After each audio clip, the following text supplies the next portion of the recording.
Le saviez-vous, notre président Emmanuel Macron appartient au parti politique En Marche. On peut donc croire qu'il privilégie l'économie à l'écologie.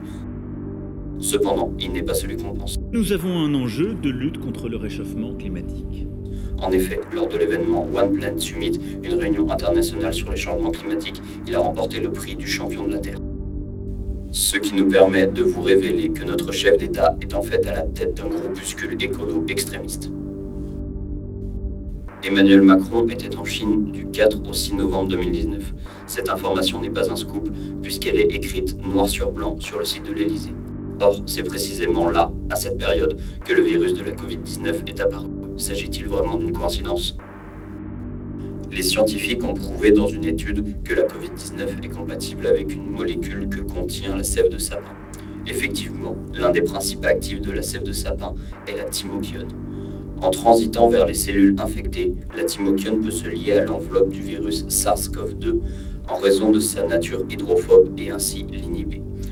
Donc la Covid-19 n'est pas véhiculée par la chauve-souris comme on pourrait le croire, mais par la sève de sapin. Et justement, en décembre, le journal Libération a annoncé une hausse des cas contaminés par la Covid-19 de 10%, ce qui correspond à plus de 17 000 personnes.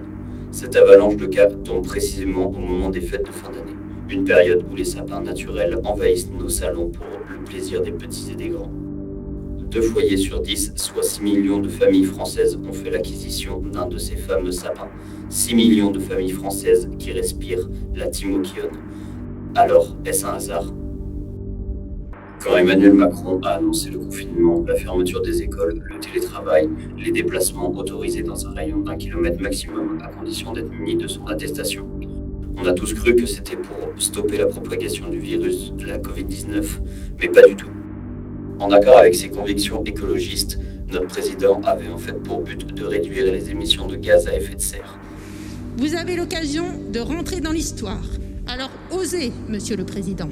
C'est pourquoi les émissions à effet de serre de Paris ont diminué de 54% durant le premier confinement.